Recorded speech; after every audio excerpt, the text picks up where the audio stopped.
enquête de groupe soutenue par le Pakistan. Nous savons que le Pakistan a arrêté le docteur qui nous a permis d'attraper Ben Laden, que le Pakistan donne permet aux terroristes d'agir et nous donnons des milliards de dollars au Pakistan. Est-ce qu'il n'est pas temps de divorcer? Non, il n'est pas temps de divorcer d'une nation qui a 100 ogives nucléaires sur son terrain. Une nation qui présente une menace importante avec des groupes terroristes sur son sol. Vous savez que les talibans viennent de là-bas. C'est une nation qui n'est pas comme les autres. Il n'y a pas de direction civile. Vous savez, le système de renseignement qui est probablement l'organisation la plus importante. Là-bas, vous avez les militaires et il y a le gouvernement civil. C'est une nation qui, si elle s'écroule, si ça devient un État en faillite, eh bien, il y a des armes nucléaires là-bas. Et il y a des terroristes là-bas qui peuvent saisir ces armes nucléaires. C'est véritablement une partie importante du monde pour nous. Le Pakistan est un allié tactique pour nous, mais ils n'agissent pas comme allié tactique. On a du travail à faire dans ce cas-là. Je ne blâme pas l'administration pour le fait que les relations avec les Pakistan soient tendues. Il fallait aller au Pakistan, il fallait avoir Ben Laden, c'était la bonne chose à faire. Et ça les a dérangés, mais il y avait beaucoup de colère avant ça.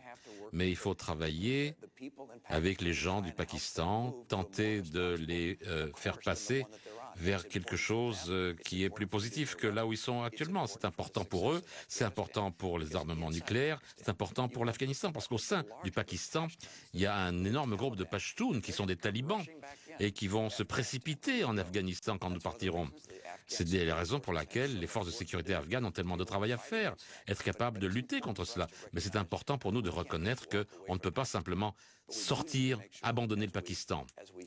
Mais il faut être certain que quand on envoie de l'aide au Pakistan, que c'est lié à leur progrès sur des sujets qui les mèneront vers une société civile. Puis-je vous demander, gouverneur, nous connaissons la position du président Obama. Quelle est votre position sur l'utilisation des drones? Je pense qu'il faut utiliser tout outil nécessaire pour éliminer des gens qui nous menacent et nos amis, nous et nos amis à travers le monde. Les drones sont utilisés dans des attaques de drones et je le soutiens intégralement. Je pense que le président a eu raison d'accroître l'utilisation de ces technologies.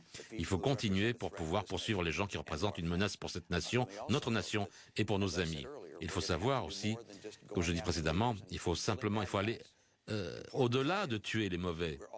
Il faut aussi avoir une stratégie beaucoup plus complète pour que le monde s'écarte de l'extrémisme musulman. On ne l'a pas fait. On en parle beaucoup, mais regardez un petit peu ce qui se passe. Regardez ce qui s'est passé au cours des 4 dernières années. Est-ce que l'Iran est plus proche de la bombe? Oui. Est-ce que le Moyen-Orient est dans le tumulte? Oui. Est-ce que Al-Qaïda court toujours?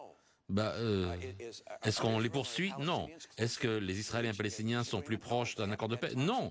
Ils n'ont pas parlé depuis 2 ans. On n'a pas vu de progrès que nous devons avoir. Et je suis absolument certain que si on a un leadership fort, on pourra construire une stratégie pour que ces nations rejettent l'extrémisme. On verra la prospérité nécessaire au monde. Gardez à l'esprit que notre stratégie ne visait pas simplement la capture de Ben Laden. Nous avons créé des partenariats partout dans le monde pour lutter contre l'extrémisme en Somalie, au Yémen, au Pakistan. Et par ailleurs, nous avons fait participer ces gouvernements aux réformes qui vont changer la vie des peuples au quotidien. Il faut lutter contre la corruption. Il faut traiter les femmes avec le respect et la dignité dont font montre toutes les nations qui ont réussi. Et il faut également un marché libre qui fonctionne. Autrement dit, nous les aidons à bâtir cette capacité sur le front de la démocratie. Mais les Américains peuvent être fiers parce que lorsque les Tunisiens ont commencé à protester, eh bien, les États-Unis et moi, mon gouvernement, nous avons été aux côtés de ces Tunisiens au premier rang des nations. Nous avons été aux côtés de la démocratie en Égypte et en Libye. La conséquence, c'est qu'il n'y a pas de doute. L'attitude envers les Américains a changé. Mais il y aura toujours des éléments dans ces pays qui pourraient menacer les États-Unis. Et ces éléments, nous voulons les réduire à néant, et nous pouvons le faire, mais nous devons rester vigilants envers les activités terroristes. Al-Qaïda est plus faible que ça ne l'était avant que je n'arrive à la Maison-Blanche, et Al-Qaïda n'a plus les moyens d'attaquer le territoire comme ça a été le cas jusqu'à il y a 4 ans. Passons au segment suivant, très important, la montée de la Chine et les défis futurs pour les États-Unis. J'aimerais vous demander à tous les deux, et Monsieur le Président, vous allez répondre en premier, qu'est-ce que vous croyez être la menace la plus grande pour la sécurité américaine nationale? Les réseaux terroristes, encore, nous devons rester vigilants, je viens de le dire. Vous posez une question sur la Chine. La Chine est un adversaire, mais c'est aussi un partenaire potentiel dans la communauté internationale si la Chine respecte les règles. Moi, mon attitude, à mon arrivée à la Maison-Blanche, a consisté à insister pour que la Chine respecte les règles comme les autres pays. C'est vrai qu'il y a de la délocalisation vers la Chine. Il y a des entreprises et des salariés américains qui souffrent de cette injustice. C'est pourquoi j'ai mis en place un groupe de travail pour rechercher les tricheurs en matière de commerce international. C'est pourquoi nous avons lutté contre la Chine dans ses enfreintes aux règles, et nous avons gagné dans pratiquement tous les cas, 2 fois plus que l'administration précédente en 8 ans. Les travailleurs de la sidérurgie dans l'Ohio et dans le Middle West peuvent vendre de l'acier en Chine parce que nous avons gagné.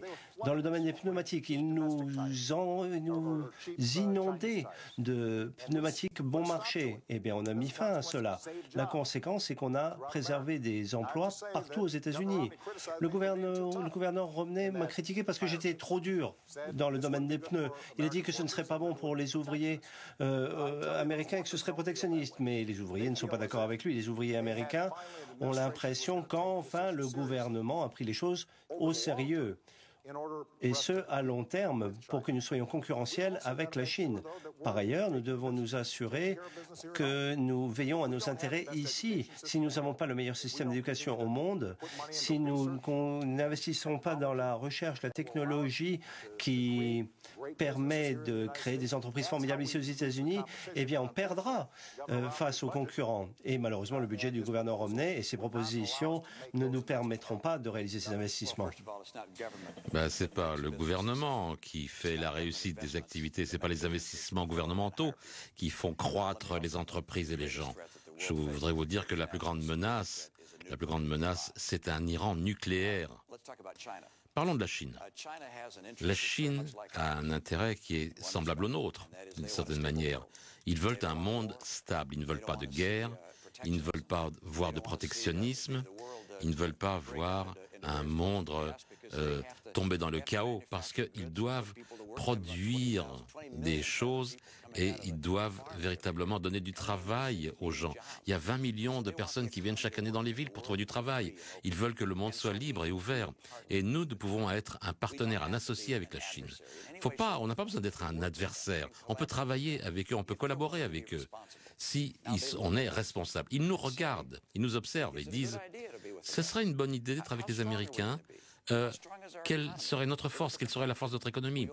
Regardez, on leur doit 1000 milliards de dollars, des millions de milliards de dollars.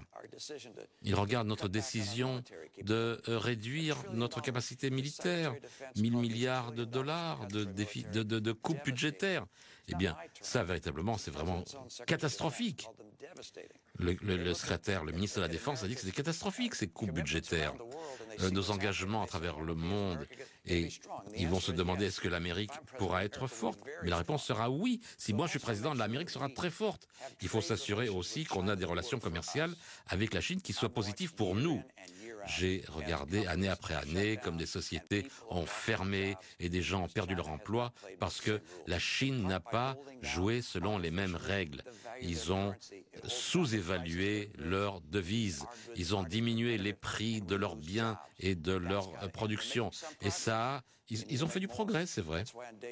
C'est vrai pourquoi je les appelle des manipulateurs de devises.